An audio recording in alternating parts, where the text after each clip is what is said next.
Welcome to the webinar for working in the master data area.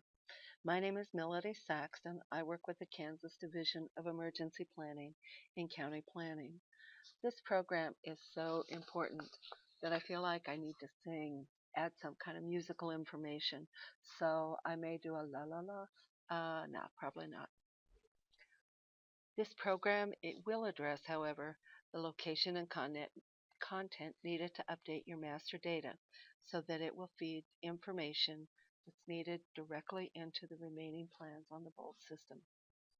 So we begin by signing into BOLD. You can see that I've signed in and I'm now on the Demo County's main page. By clicking the drop-down box, I can pick which of the plans or areas I want to work on. I want to work in the master data area. So what is the master data area? See, there should be scary music. It is the location where I can add data that will flow into all of my other plans. It's truly the master information for my county. The three areas that I want to make additions to, are facilities, contacts, and communications.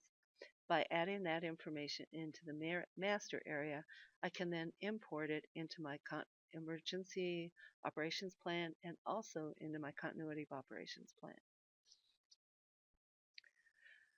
So in facilities, I want to add the locations of my emergency operations center, my warning point, my points of distribution, my staging area, and my landing zone. Those are the big five. But I can also add my sheltering locations, other areas that I feel are important for my planning process. So in facilities, I want to add the locations. You can see that in Demo County, it has its Emergency Operations Center at the Sheriff's Office.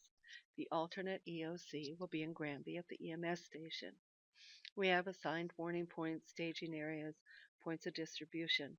I have noted beside the name of the site the position that it will hold, and you'll see that when we start to import this information into the Emergency Operations Plan, why it is so important to have that information identified of what duty the location will serve. And if you're wondering, I'm from Colorado. This is my home county, and so for this program, that's the Demo County. So I've decided that I want to add my feeding station onto the new facilities. So I click on Add New Facility. This brings up a new screen. I put my information in about my Meals on Wheels site, and then I click Save. And there you can see that it's now added to the list of sites. If I want to rearrange my list as it appears, I would simply click on my mouse on the site that I want to move and drag it into to a new location on the list. When I think about my contacts for the master data, I want to add my primary contact and 2 or 3 alternates for the position I'm concerned with. In the master data, I want to add contacts who are able to open the Emergency Operations Center, who are authorized to declare a state of general emergency, a person who will act as a public information officer for the county, and the main contact person for the plan. I may also want to add the order of succession for the emergency manager. When we talk about declaring a state of emergency, there's a ruling in KSA 48-932 which states that the chairman of the board of the County Commissioners is the first person to make the declaration. Then there is a list or an order of succession which we follow. This is important as we work our way through the different areas. So I want to click on Add a Contact. This is my contact list right now. But the secretary for the emergency management, she's the second contact for the plan, isn't here. So let's add her.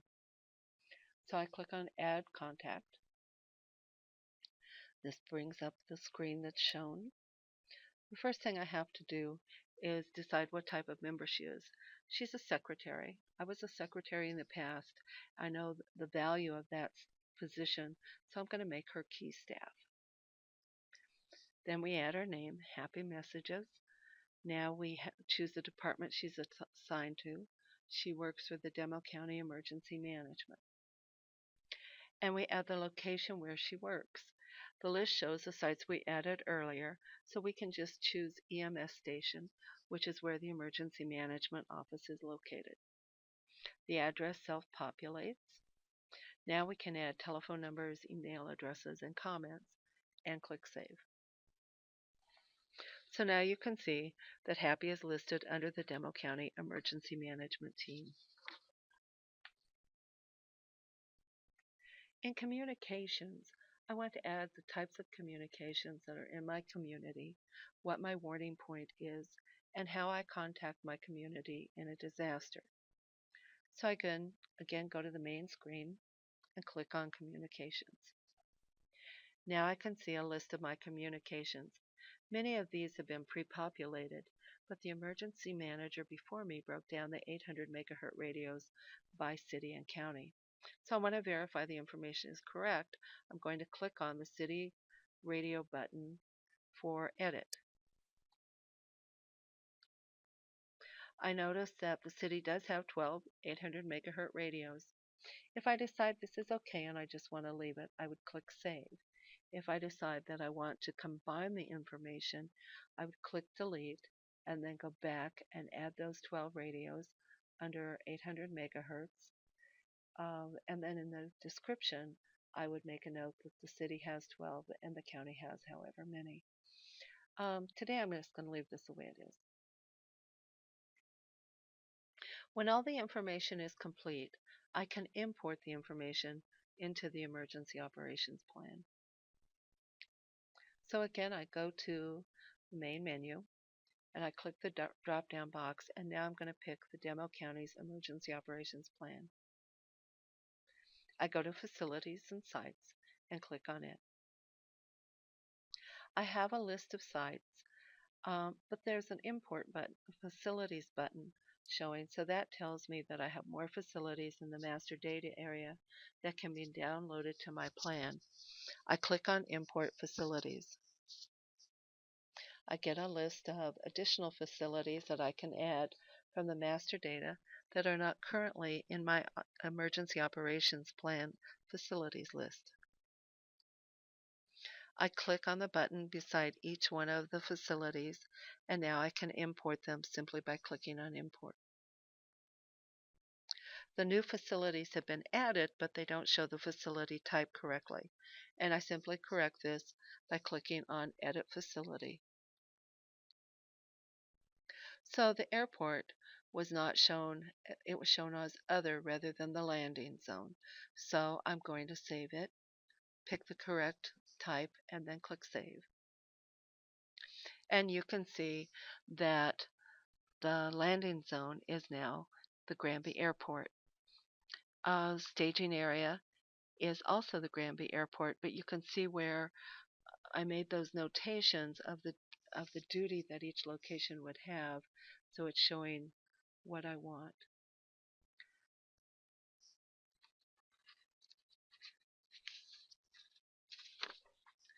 Now I have the list, but I don't like its order. So I want all of the emergency operations centers at the top.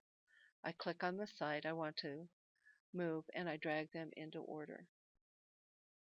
Now you can see that the Emergency Operations Center is in the right place. All the EOCs are together, the warning points are together, staging areas are together. So I'm happier with this list. The smart tags that run in the plan, the base plan, and the annexes are generated from the facility type. And that's why it's so critical that we get the facility types on this. They're automatically generated to fill the smart tags simply from Emergency Operations Center, warning point, landing zone. So now when I go into my plan, those smart tags will be filled. So let's go to contacts. I want to do the same thing again. I want to import my contacts, so I go back to the main menu, click on contacts. I have an import button, and I also have a backport button this time. Let's import first. So when I click on the import button, it shows that I have follow these 5 contacts that are not on the that are in the master data area but not in my EOP. So I click on them and click import contacts, and the names are added.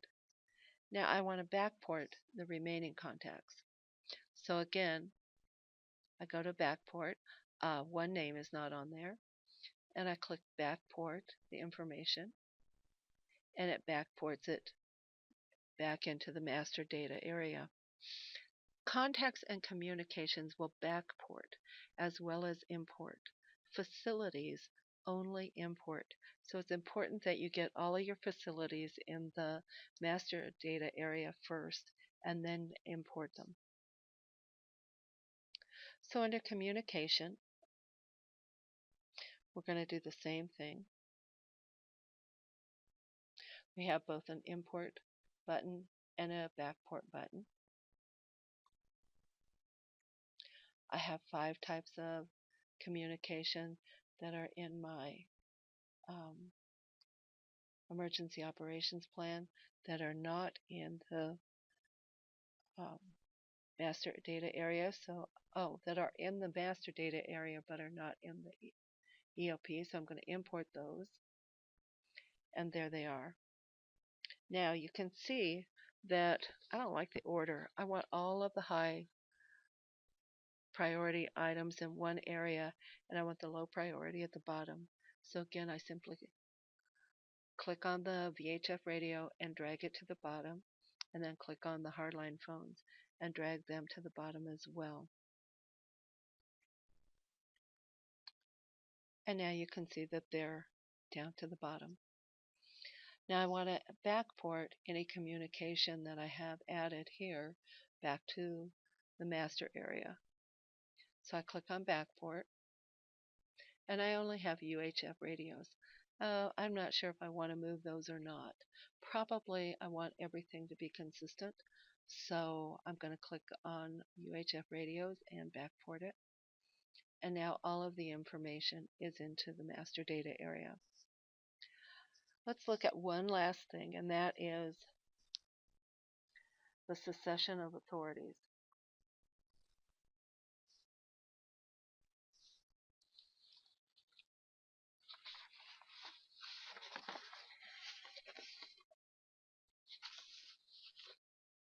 You can see that there are lines for authority: who can open the Emergency Operations Center, who can declare a state of emergency, who's the PIO, who's the contact for the plan, who has succession of for the emergency manager. Under who can open the EOC, we did not have anyone assigned. So I click on the edit button, which brings me my contact list. And I want the emergency manager to be able to open the EOC. So I click on him, and now he shows as the primary person who can open the EOC. I have also added the chair of the Board of County Commissioners. Remember when we talked about who can declare a state of emergency? This is where I use that information to complete the second section. I've added the 3 commissioners for my county as a person's able to declare a state of emergency. Some counties say that the emergency manager can do it, can declare a state of emergency as long as she immediately gets a signature from the commissioner. It's a local decision, and by completing the contact list first, the order of succession is easily completed. So that completes the master data area. And I did not sing. The next step, completing your emergency operations plan, is currently on the Adjutant General's YouTube station. Thank you for participating in this program. If you have any questions at all, please call the Planning Division of KDEM, and we'll try and do the very best we can at answering. So thank you very much, and have a great day.